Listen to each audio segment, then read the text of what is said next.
Živijo, lepo pozdravljeni v oddaji Ambienti. V današnji oddaji si bomo ogledali prenovljeno podstrešno stanovanje na Gorenjskem, izvedeli, kakšni so dosežki slovenskih oblikovalcev in arhitektov doma in v tujini, ter se sprehodili po slikovitem vrtu v Križevcih pri Ljutomeru.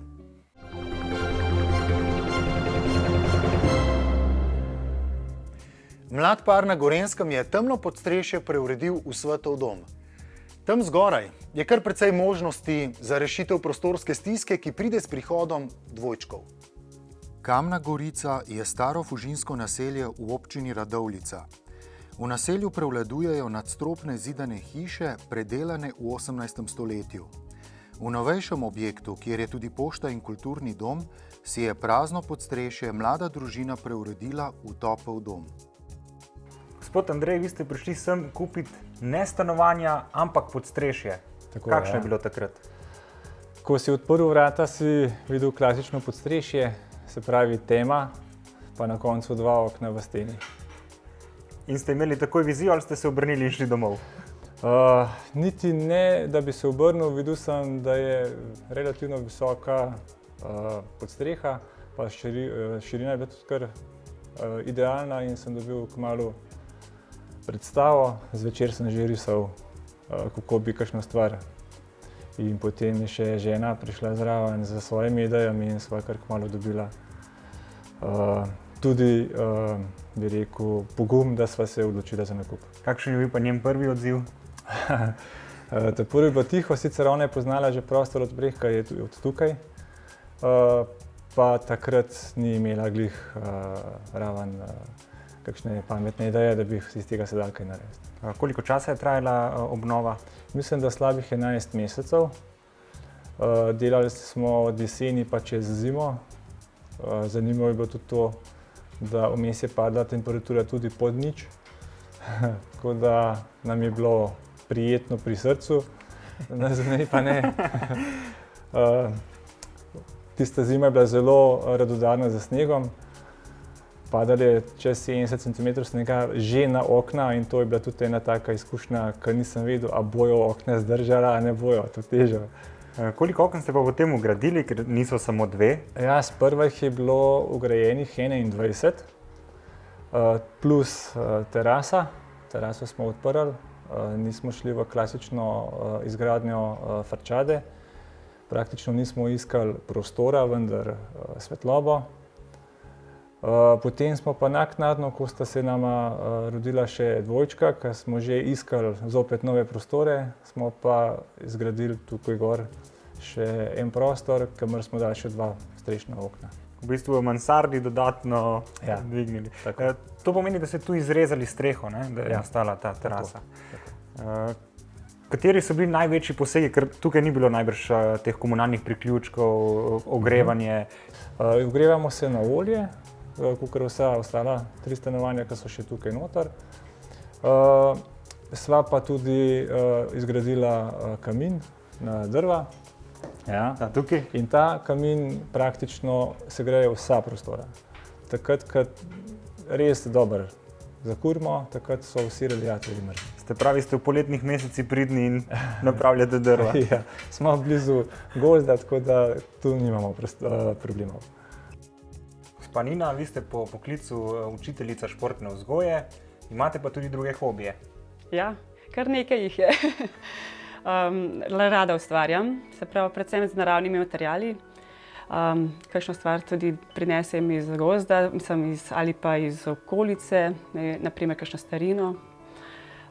Izdelujem naravno kozmetiko, vse, kar je povezavi z naravo. Točno to sem želel vprašati, ker gor vam pa visi ogromno zelišč, ki jih sušite.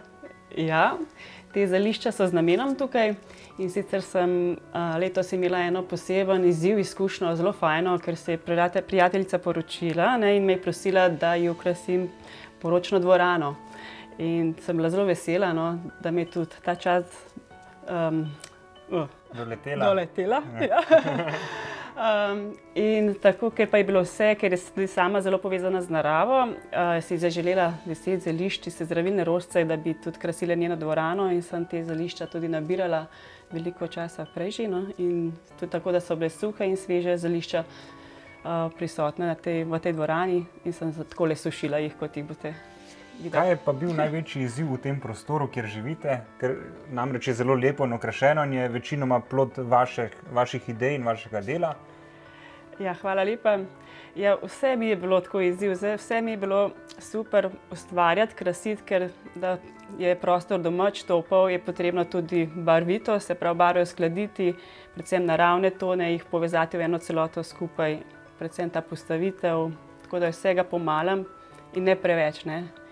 In da pričara eno tako čarobno vzdušje z fajno energijo. Imeli ste roko zraven tudi pri kopalnici, Tudi? izbor vsega. Ja, izbor, ja, najprej je bila barva, ne, da bi nekaj v zelenih tonih, vanilija, zelena, ker tudi po feng shuiu tudi malo to me je pritegnilo, da bi malo energetske te stvari uskladili. Je z kopalnico zelo primerna zelena barva ali modra, ne, tako da smo tudi te kombinacije iskali ploščice. Tako in da tudi sama postavitev noter je zidana, boste videli z naravnim lesom, mislim z lesom je potem to super, bolj toplo, ne, pride. Potem vsaka hiša mora imeti kuhinjo in Tako v njej je. preživimo dosti časa, zato mora biti urejena. Iz česa ste izhajali v kuhinji? Ja, ravno tako zopet les, predvsem les, zopet ti naravni izdelki, se pravi domačih obrtnikov, ti sploh skodelice, glinine, tako rustikalni stil. Potem so se vam rodili dvojčki in ste jih nastanili v galeriji. Ste takoj vedeli, da bo tam soba? Takoj ne, v začetku je bila tam shramba za predmete, ki jih ne potrebujemo vsak dan. Kasneje pa je bila potreba zaradi velike količine igrač, da najdemo nekje prostor. In to je bil še edini prostor, kjer smo lahko nekaj naredili iz njega. Tako se je potem rodila ideja za igralnico in sedaj je Zala gor, ima svoje hišice, punčke in tako lepo se igra. Koliko oken imate strešnih 23. in kako je vse to čistiti? Težko, ker jih je tako veliko, drugače pa je enostavno, ker se okna lepo odprejo in fiksirajo, tako da je to 1, 2, 3. Gospod Vojko, blagovna znamka Velux je pri Slovencih sinonim za dobro strešno okno. Od kod sploh izvira? Vse skupaj se je začelo leta 1941 z obnovo neke šole na Danskem. Takrat je ustanovitelj skupine Velux, Willem K. Rasmussen, razvil strešno okno, kot ga poznamo danes. Takšno, ki se odpira, dovaja dnevno svetlobo in svež zrak v prostore in je hkrati vodotesno. Tako letos skupina Velux praznuje 75-letnico delovanja in smo prisotni v več kot 40 državah. Smo pa skozi to osredotočenost na svetlobo in svež zrak spreminjali pogled na mansardo skozi vsa ta dolga leta, tako da veliko ljudi danes razume mansardo kot najboljši prostor z najlepšim razgledom in pa obilo svetlobe. Kdaj ste pa prišli v Slovenijo? Ja, podjetje Velux Slovenije je začelo delovati 20 let nazaj. Smo se po začetku srečali z zanimivim izzivom. Strešna okna so bile namreč na slabem glasu. Vendar se je skozi izkušnje uporabnikov, skozi vsa ta leta to popravilo, tako da danes veljajo kot zanesljiv gradbeni element v strehi. Mogoče je premalo poznano dejstvo, da je strešno okno oziroma steklo samo edini gradbeni element, skozi katerega tudi dobivamo sončno toploto. Kar pomeni, ko seštejemo toplotne izgube in toplotne dobitke, skozi steklo dobimo več toplote, kot jo tudi izgubimo. V Sloveniji je ogromno podstrešij, ki niso izkoriščena. Kakšen nasvet bi dali nekomu, ki se bo lotil preurejanja? Mansarda danes velja za kakovosten, svetu, razkošen prostor, dom pravzaprav, kamor se uporabniki radi vračamo. Naše delovanje je usmerjeno tako, da uporabnikom svetujemo, pomagamo urediti mansardo v prijeten prostor, jih opozarjamo na tudi morebitne napake, ki bi se lahko zgodile in vse to jim nekako prinaša neko bivalno okolje, kot je tudi tukaj. Tudi ta mansarda je bila urejena s pomočjo naših strokovnih nasvetov. Svetujemo pa na samih objektih ali v našem salonu. Znanje pa črpamo iz vseh teh 75 let izkušenj iz sveta in pa 20 let domačih izkušenj. Še mogoče moja izkušnja, še nikogar nisem nikoli slišal, da bi rekel, da ima stanovanje preveč osvetljeno. Slišal sem pa že večkrat, da je premalo osvetljeno. Tako da nasvet, ko urejate mansardo, razmišljate o njeni svetlobi zavestno, izkoristite vse potenciale, ki jih mansarda izkorišča in pa delate samo enkrat. Šli ste v korak s časom, razvili ste tudi aplikacijo. Kaj sploh počne ta aplikacija? Tako kot oddaja Ambient želi prikazati dobre prostore in s tem investitorjem pokazati tudi dobre rešitve, podobno želimo narediti tudi mi. Zato smo 4 dobre mansarde s pomočjo sodobne tehnologije preko orodja, ki omogoča vpogled preko računalnika ali mobilne naprave, pokazali tako, da uporabnik lahko si ogleda te prostore v 360-stopinjski tehniki. Za še boljši virtualni sprehod pa so na voljo očala, ki v tridimenzionalni tehniki omogočajo sprehod in pogled po teh mansardah. Aplikacijo lahko dobite na naši strani velux.si. Prepričan sem, da bodo ljudje dobili dobre ideje tam. A lahko preizkusim? Seveda. No, prosim. Tako. Wow.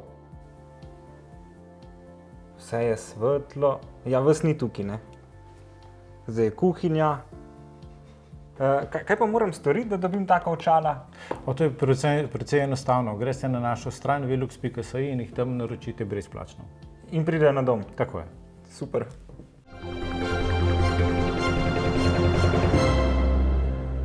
Po oglasih si bomo ogledali, kakšni so dosežki slovenskih oblikovalcev in arhitektov, ter obiskali slikovit vrt v Križevcih pri Ljutomeru.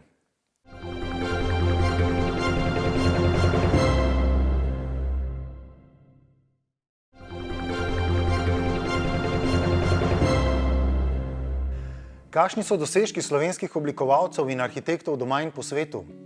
Ob dnevu arhitektov je Zbornica za arhitekturo in prostor podelila 4 zlate svinčnike za odlično izvedbo in zeleni svinčnik, ki ga podeljujejo za inovativno trajnostno gradnjo. Podjetje Pirnar pa je v teh dneh dobilo obvestilo, da so prejemniki Evropskega oblikovalskega Oskarja, German Design Award. Zbornica za arhitekturo in prostor je podelila nagrade za najkvalitetnejšo arhitekturo leta 2016, za odlično izvedbo in trajnostno gradnjo ter izbrala častnega člana. Ja, žiriranje za to vrstne nagrade je vedno zanimivo. Predvsem, kadar pride tako število predlogov kot letos in predvsem zato, ker so zelo raznorodni. In včasih je težko dati raznorodne projekte na isti imenovalec. Ampak komisija, ko začne žiriranjem, se veliko pogovarja, počasi se izoblikujejo kriteriji in nekako se začne ožiti izbor projektov, ki grejo, da rečem, v finale. Teh 10-12, ki se vrstijo v finale, si gre pa komisija pogledati v živo na licu mesta. Zato, da se prepriča, da je vse tisto, kar se odraža na plakatih, tudi v resnici prisotno pri zgrajenih objektih. Žirija pri Zlatih svinčnikih je vsa leta do zdaj bila sestavljena na način, da je bilo nekaj domačih in nekaj tujih strokovnjakov, kar mislim, da je zelo dobro za nek svež pogled v včasih mogoče celo malo zaprt strokovni krog, ki se na ta način odpre in je pripravljen sprejeti neke nove poglede in nove misli o prostoru. Govorimo o 2 stanovanjskih arhitekturah in o 2 arhitekturah javnega prostora, ki sta nekako najpomembnejši oziroma osnovni v procesu načrtovanja arhitekture. Vsi se srečujemo z bivanjem, vsi se lahko poistovetimo z bivanjem, prav tako pa se nihče od nas ne more izogniti javnega prostora, ki nas objema ves čas uporabe mesta. German Design Council je že 60 let eden vodilnih strokovnih centrov za oblikovanje na svetu. Vsako leto podeljujejo nagrade German Design Award za izjemne in pionirske dosežke na področju oblikovanja. Podjetje Pirnar so v teh dneh obvestili, da so prejemniki Evropskega oblikovalskega Oskarja German Design Award. Gospod Pirnar, čestitke. Hvala lepa. Hvala. Kaj točno ta nagrada je? Ja, German Design Award je mednarodna nagrada, podeljujejo sicer v Nemčiji. Ne glede na to, da smo mi tujo podjetje Slovenije, je v bistvu to nagrada za celoten svet. Sama nagrada je v bistvu podobna kot nekako Oskarji filmski. Podobnost je v tem, da za nagrado moraš biti nominiran, ne moreš se kar prijaviti sam po sebi. In v bistvu spomladi smo mi ugotovili, da smo prejeli 2 nominaciji za to nagrado. To je nominacija za? Nominacija za naš produkt, za Pirnar One Touch vrata. V bistvu ta vrata so prva in edina na svetu take vrste, mičkom posebna, no, in so bila v bistvu nominirana kar 2-krat. Enkrat v kategoriji za samo potezalo, drugič pa kot celoten oblikovalski produkt. No. V bistvu so nam pa zdajle pred kratkim javili, da smo v obeh kategorijah tudi dobili nagrado. V eni izmed kategorij smo v bistvu dobili tudi German Design Award Winner 2017. Čeprav ne, pač ta German mičkan zmot v imenu je mednarodna, žirija je tudi veččlanska, mislim, da je okoli 70 žirantov, se pač izbira med samimi izdelki. Prav, potem ste res morali cel svet prepričati na nek način, da ste res najboljši. Tako. Ko vrata prepoznajo lastnika, to pomeni, na vratih je čitalec prstnih odtisov, ko prepozna vas kot lastnika, ko prijete do vrat, se vam potezalo izvleče, a ne? Ko vi stopite noter, vrata se vam odklinejo, ko jih zaprete, se vrata zaklinejo in potezalo elegantno nazaj gre nazaj v tako ravno površino.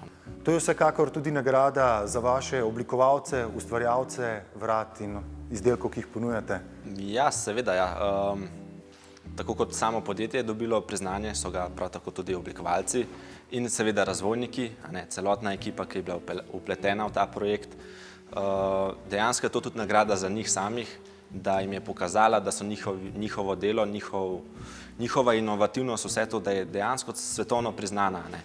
Kot sem že omenil, 70-članska komisija, da prizna nek produkt slovenskega podjetja, je to kar neka posebnost.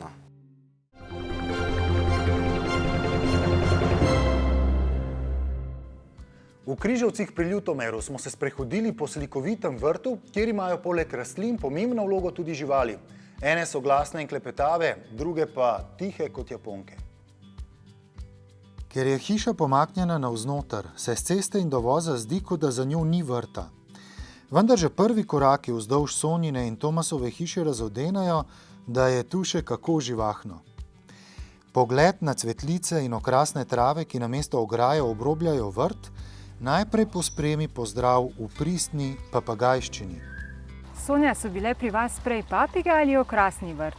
Najprej so bile papige in potem je nastal okrasni vrt. Papige imam že nekje 15 let, vrt pa smo začeli delati leta 2009. Papige imajo eno prav posebno hišico, to niso več kletke, kjer bi jih pričakovali, ampak dobesedno hiška. Ker je vsako leto bilo več papig, smo se odločila z možem, da smo naredila voljere za njih. Tem hišam se reče voljere. In sicer smo že midva načrtovala to po bodočih evropskih standardih, in sicer, da imajo notranji del, zunanji del, da je velikost ene voljere 3x3 metre zunaj in notri. To zato, da lažje preletavajo papige? Da lažje preletavajo, da imajo prostor, če jih je v večji skupini, ker amazonke so recimo rade v skupinah ali pa sivi žakoji. Kako dolgo živijo papige? Papige živijo zelo dolgo. Srednje papige, amazonke, sivi žakoji, kakaduji do 60 let, are pa lahko doseže tudi 100 let. To pa je ogromno. Ker preživijo tudi svoje lastnike najbolj. Svoje lastnike pa verjetno se preživijo. Vaše papige so zelo blizu vrta oziroma pripravijo neko otvoritev na vrt, pozdravijo prišleke, pozdravijo obiskovalce. Kakor hitro stopamo mimo njih, imamo občutek, da je vrt zelo dolg in ozek, nenadoma pa se potem odpre in nas čaka pravo presenečenje. Na začetku vrta so papige, ker so zraven hiše, zaradi tega, ker rabijo elektriko in vse to. In potem se pa vrt je ožji del parcele in potem se tu parcela razširi. Tisti ožji del parcele smo z možem kupila zraven leta 2009. Ta širši del pa je že bil odprej, tu sem praktično že od mladosti na tem delu vrta. In kaj je tisto, kar je prvo začelo nastajati v okrasnem delu? Leta 2009 je prišla ideja tudi za ribnik, za tale ribnik in smo ga tudi izgradili leta 2009 in sicer z prijatelji. Razen izkopov, ki so bili strani, je bilo vse ročno, pomagali so sosedje, sorodniki, prijatelji, vsi so prišli rade volje pomagali. To je praktično bil enomesečni dopust leta 2009, ki smo ga vsi skupaj preživeli tu in se zelo lepo imeli. In potem je pa začel nastajati ves ta vrt, se okrog ribnika se je širil vrt, vsako leto je zraven nekaj prišlo in se zasaditve in tako je zdaj nastal ta vrt. V ribniku plavajo veličastni koji, se pravi japonski krapi, taki še nisem videla nikjer v Sloveniji. Ideja za ribnik je bila moja, mož pa je vztrajal, da če naredimo ribnik, mora tudi v njem nekaj posebnega plavati in to so bili japonski krapi. Nabavila smo jih v Avstriji, ker so uvoženi z Japonske, s certifikati, so 3 mesece v karanteni, da so res zdravstveno preglejeni in da ne kupiš ribe z paraziti, bolezni, da si potem res 100% da imaš zdravo ribo, kar tudi dokazuje, ker do zdaj so še vse ostale žive in lepo rasejo, so veliko večje kot takrat, ko sva jih šele kupila. Če bi prišel kak Japonec na vaš vrt in bi pogledoval proti ribam, katera bi mu bila najbolj všeč? Ja, značilno za japonske ribnike so tančoji, ti so beli z rdečim flekom na glavi, kot je japonska zastava. Ker japonski krapi spreminjajo barvo tam nekje do 3. 4. leta starosti, je boljše, če kupiš večjo ribo, starejšo, ampak ta je seveda tudi cenovno dražja. In tančoji so ravno, ker morajo biti v vsakem ribniku za Japonce, imajo zelo veliko vrednost in tudi večjega moraš kupiti, ker si takrat 100%, da bo res tančo z rdečim flekom na glavi. Ja, in imate vi takega tančoja tukaj notri? Mi smo kupila manjšega, mlajšega, ker je cenovno bil ugodnejši, ampak nažalost je naslednje leto moja rdeča barva zginila, tako da ga nažalost ni imala. Bi mu bilo treba prilepiti kako pinko gor na glavo.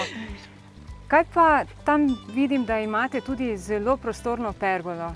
Kako je začela nastajati, zakaj ste se odločili za tako dimenzijo? Vsega jaz ne vem sama, jaz vem urejati, zasajati rastline. Imam prijatelje, ki se spoznajo na druge reči in ideja moja je bila, da bi rada imela pergolo, ki bo velika, mogočna, ki bo stala na sredini vrta, da boš imel pogled na celi vrt, da bodo se lahko prijatelji zbrali, da jih lahko skupaj več prišlo. In tu je en moj prijatelj mi s tem pomagal, da mi je uresničil to željo, da je nabavil material, da smo naredili to pergolo. In zdaj zares uživamo v njej, ko sedimo, se pogovarjamo, poslušamo žuborenje, vode, ribe. Ste imeli pod pergolo že kakšno ohcet? Mogoče veste, koliko ljudi lahko sedi pod njo? Ohceti ni bilo, so pa lani prikolesarili moji sodelavci, tako da nas je že bilo pod pergolo tudi več kot 30 ljudi in smo se prav fino imeli. Ker živali potrebujejo vsakodnevno skrb, lastnika dopuste preživljata na domačem vrtu, kjer uživata ob pogledu na slikovito rastlinsko kuliso.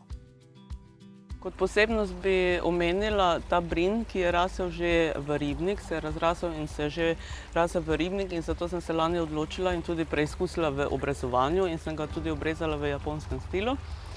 Potem imamo tukaj, zadaj je enosadno drevo Asimina triloba, indijanska banana. Posebnost je ta, da je močan insekticid in jo ne oprašijo čebele. Tako da sem zvedela, da moraš kos ali pa kak košček mesa obesiti, kot cveti in potem jo oprašijo muhe. Zdaj nas že 3. leto razveseljuje z sadjem, lani ga je bilo zelo veliko, tako da sem tudi skuhala marmelado z njej. Okus imajo, kot da bi jedel vaniljev puding z okusom ananasa, banane, avokada, tako mešanica arome je. Je pa ena slaba lastnost, da sadeži ne držijo dolgo. Ko so zreli in padejo z drevesa par dni, potem pa jih moraš pojesti.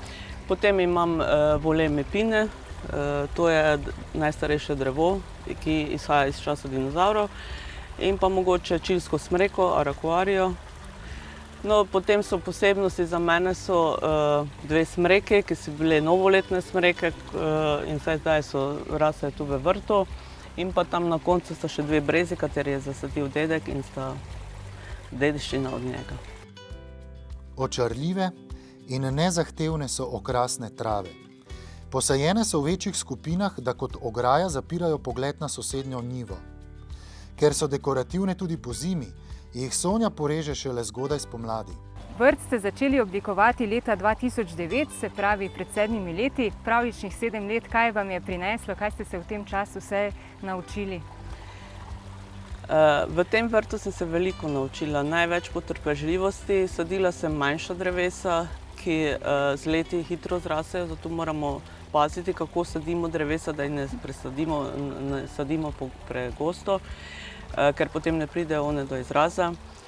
Ta vrt je pravličen, ker mi je pripeljal veliko novih prijateljev, ki so mi pomagali v ustvarjanju mojih idej, uresničevanju pri vrtu, pri izdelavi vrta. Vrt mi pomeni veliko, ker v njem se pomirim, tudi ko imaš težke trenutke, se sprehodiš po vrtu, pogledaš malo ribe in si takoj drugačen. Pravličen vrt.